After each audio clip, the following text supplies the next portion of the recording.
Jenna Knudsen, Managing Principal of Co-Architects.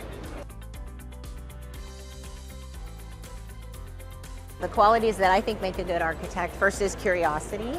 I think you really have to sort of be curious about the problems at hand, about advancing, sort of what am I solving for, and what are different ways with which, to do that, and different collaborators to help on that.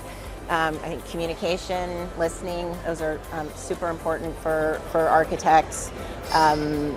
Communication in a number of ways, right? As we draw, right, and we're visual, so graphically, but also verbal communication, written communication.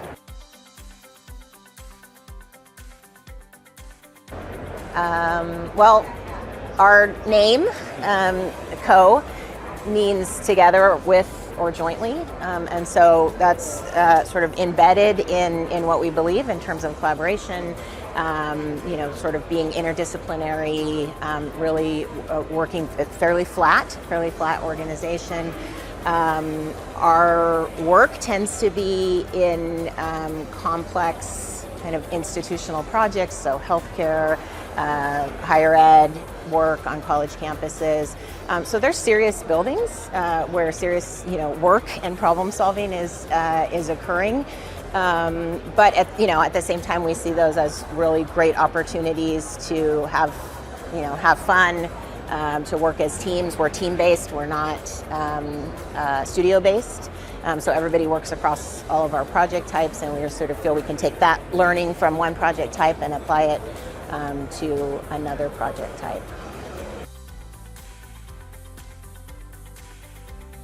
So some of the ways that the pandemic changed our office.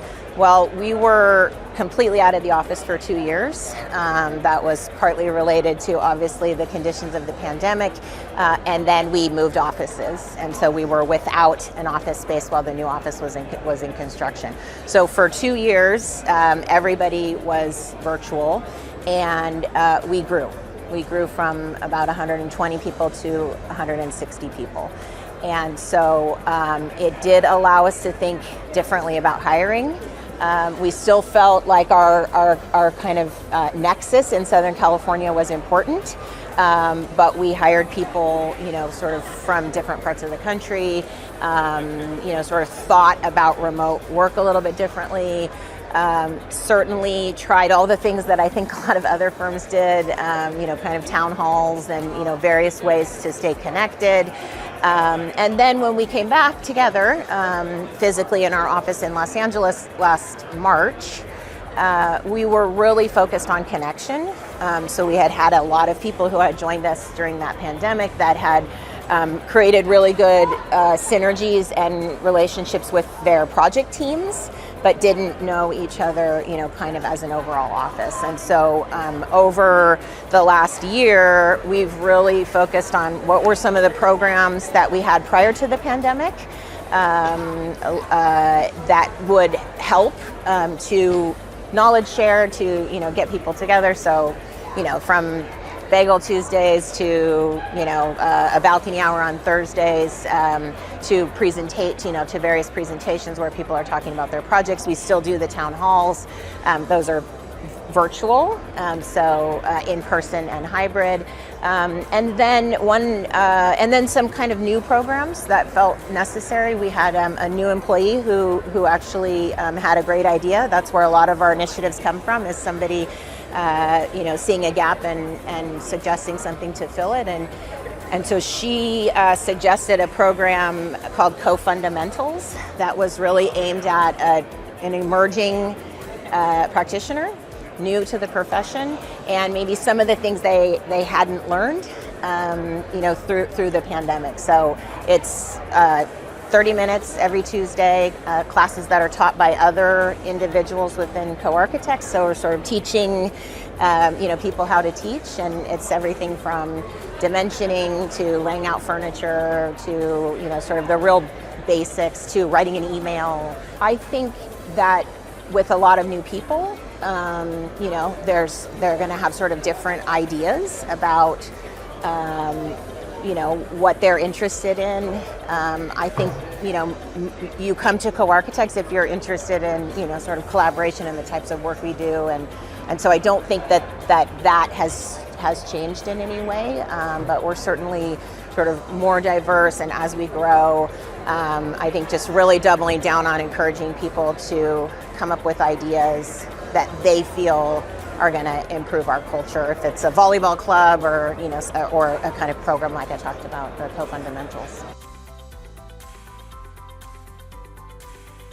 Mentorship is huge. I can look back on my career and point to many people who have been mentors, have been advocates, both inside Co-Architects, because I've been in the organization a long time, and just others, in the industry or in other industries. So I think it's very important. I think it's particularly important for women. I needed people to sort of mentor and advocate for me to get to where I am, and so I think I take that responsibility really seriously. At Co-Architects, we do have I would call it a sort of formally informal mentorship program, and I think what works really well is it changes every year, and so people have the mentees choose. They answer a series of questions, and then they basically list 3 people that they would like to be their mentor for that year. And then that's kind of the formal part. After that, it's for the mentee and the mentor to sort of decide what they would each like to get out of the experience. And then the next year, so you might choose somebody who's really great at business development one year because that's something you want to focus on, and then choose somebody else that's more design focused. So I think there's a lot of opportunity for different types of mentorship, and then we have a number of programs that I think is really more about knowledge sharing, but certainly mentorship, and then for sure sort of how does mentorship occur in the projects. We're a very sort of project-based firm. And so providing the opportunities for younger people to take sort of greater, push themselves and stretch, at the same time to feel like they have kind of the resources and, to allow them to do that. Yeah, so a piece of advice that I would give to somebody starting in the profession, I think it's two things and they're related. So one is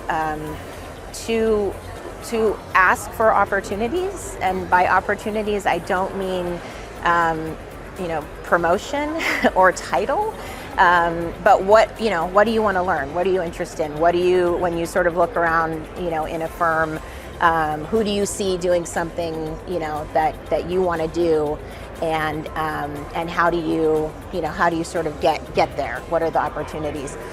I also always tell people that I think you should say yes to the unforeseen opportunities. I feel like there's a lot of conversation about protecting time and sort of only do the things that that reinforce sort of where one is going. And when you're starting out in your profession, you may not know, you don't know what you don't know, and I look on my career and I see opportunities that came to me that I was not expecting, and by kind of jumping in and leaning into those, my career went in sort of ways I never knew it could. So if somebody you trust presents you with an opportunity, then say yes if you can. Diversity in hiring is something that I'm really passionate about. Before I came into the role of managing principal, I was in charge of hiring and staffing for about 8 years at Co-Architects, and diversity, is something that we really value. Feel that diverse thoughts and opinions, really make architecture better, and a richer process. One thing when I kind of came into that role that I felt we should do is we should have interview teams that were diverse, and so we needed to not have 2 people who looked exactly the same doing an interview. So we try to have gender diversity and racial diversity in our interviewing teams, and in making that one change, we hired so many more diverse candidates. Still the best candidates, still the candidates that that both of those people felt were strongest, but found that just by having kind of that representation, it really helped in the hiring process. Some of the ways that specialization in hiring is occurring, there's certainly so much technology. It's almost impossible to keep up with kind of all of the technology, the data that everyone is trying to capitalize on. And so I think we've seen, as we've grown, Co-Architects is a company that is kind of embraced technology. We were doing 100% CAD drawings in the 80s, kind of early adopter of building information modeling. So technology is really critical. But we have seen that we need some experts. We need people who are designers and architects that love technology, and that's kind of throughout the practice. But also we need a champion, and so we do have a group. We have a director of digital design and technology, and a couple of a team that works with him. They work on lots of projects. We found that before we had some specialized roles, projects might be doing really awesome, cool things, but other projects, other people didn't always necessarily know what those projects were doing, and there was less ability to sort of spread that around the organization. So I think part of the specialists is also just having that ability to be kind of democratic across the firm and have resources that every project can tap into, and that would be the same for sustainability or some of these other kind of specialized roles.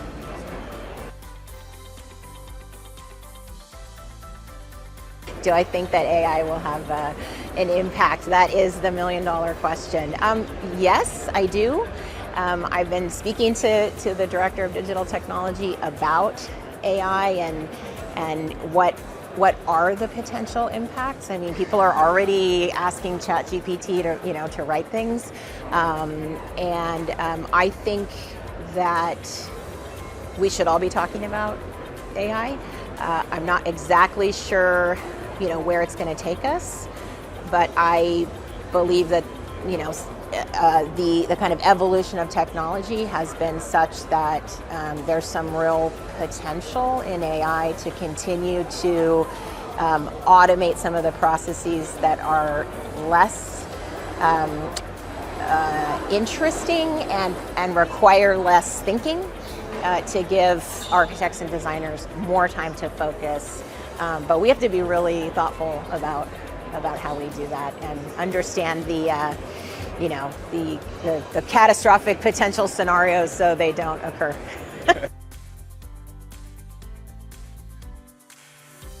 I think,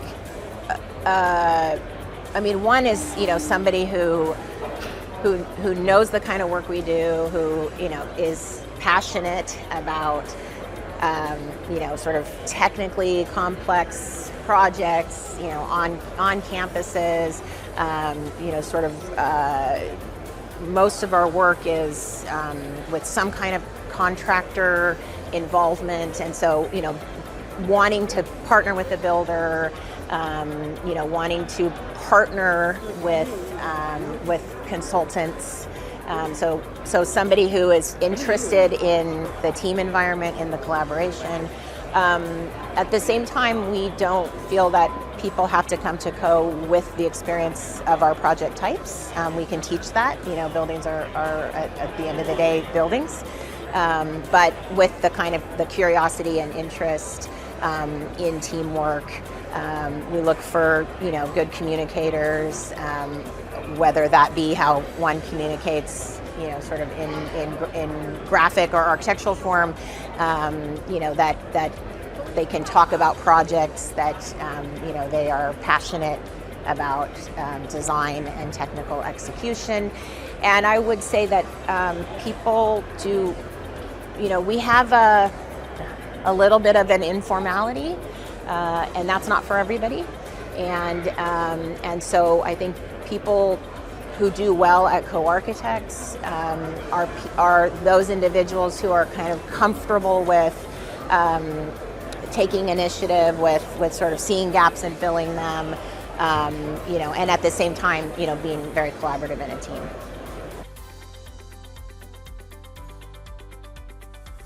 One thing I would not change is how hard I worked. I think being a hard worker is important in architecture, and saying yes to the opportunities, which I talked about. I would say that maybe one thing that I would have done a little bit more of is maybe not being so hard on myself, and asking for sort of more. I mean, I always had amazing opportunities come to me, but I sort of often let them come to me, and I think I would say potentially looking for more opportunities, being vocal about what I needed.